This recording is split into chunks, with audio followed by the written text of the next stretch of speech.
close Tennessee coach Jeremy Pruitt met with the media Tuesday. Tennessee coach Jeremy Pruitt has made several appeals throughout the spring for fans to show up for the Vols spring game, 2 p.m. ET Saturday, SEC Network, at Neyland Stadium.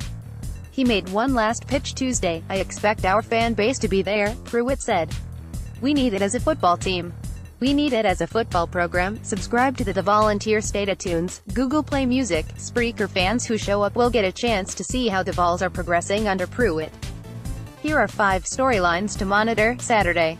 How do the quarterbacks look?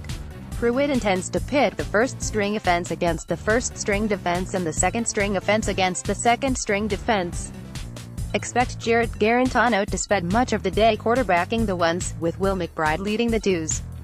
Support local journalism. Subscribe today. Guarantano will look to go into the summer maintaining his hold on the quarterback race, which will get more interesting after Keller Christ, a graduate transfer from Stanford, joins the fold.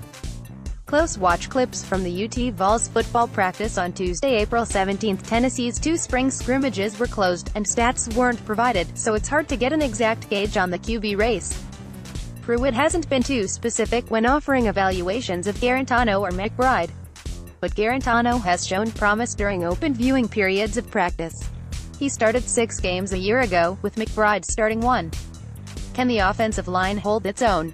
Tennessee's line navigated spring practice with one hand tied behind its back. Second-team All-SEC lineman Trey Smith hasn't practiced due to an undisclosed medical issue. Chance Hall hasn't practiced either, as he recovers from off-season knee surgery. If those 2 are cleared to play come fall, they'll surely help a unit that's, for the moment, short on numbers and established players. Close Tennessee offensive lineman Drew Richmond says the Vols have played with a lot of energy and effort. At most, Tennessee will have 9 scholarship linemen available for Saturday, although injuries have kept the number below that amount for much of the spring. That includes 1 returning starter, tackle Drew Richmond. True freshman Jerome Carvin is worth monitoring Saturday. The early enrollee is a contender for a starting job. Did Jeremy Pruitt exaggerate the defense's performance? Pruitt comes from a defensive background, and he's used to stewarding elite units, so it's possible he lamented the Vols' defensive performance this spring more than is fair. Or not. Either way, the defense has been in Pruitt's crosshairs. Judging on talent alone, Tennessee's front 7 should be a team strength.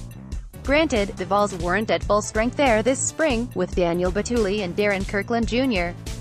easing their way back from injury. With Court Sapp and Darrell Taylor leading the linebackers and former highly touted recruits Jonathan Kongbo and Kyle Phillips bookending the D-line, there's enough healthy talent to think the Vols' first-string front 7 should control this exhibition. However, the production too often didn't match the talent last year, when the Vols ranked last in the SEC in rushing defense, so perhaps Pruitt's concerns are founded. Can the secondary combat the deep ball?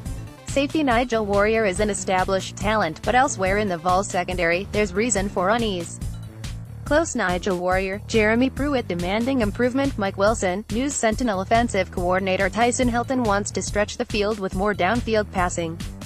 When UT quarterbacks air it out Saturday, will Tennessee's new starting cornerbacks be up to the task?